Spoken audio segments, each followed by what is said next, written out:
Petroleum Sarawak Berhad telah memfailkan rayuan di Mahkamah Rayuan berhubung tuntutan jaminan bank ringgit Malaysia 7.95 juta dengan pengurusan kes berkenaan dijadualkan pada 22 Jun ini.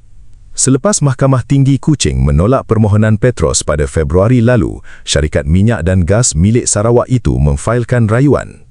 Hakim Datuk Farid Gohim Abdullah sebelum ini menolak permohonan Petros untuk mendapatkan semula jaminan bank dan enggan memutuskan isu perlembagaan berkaitan Akta Pembangunan Petroleum 1974 dan Ordinan Pengagihan Gas Sarawak. Sumber mengesahkan kepada The Edge, Petros telah memfailkan notis rayuan terhadap keputusan Hakim Datuk Farid Gohim Abdullah pada 25 Februari lalu dengan kes kini dalam proses di Mahkamah Rayuan. Dalam keputusan tersebut, Mahkamah Tinggi menolak permohonan Petros selain enggan memutuskan persoalan perlembagaan berkaitan Akta Pembangunan Petroleum 1974 PDA dan Ordinan Pengagihan Gas Sarawak DGO.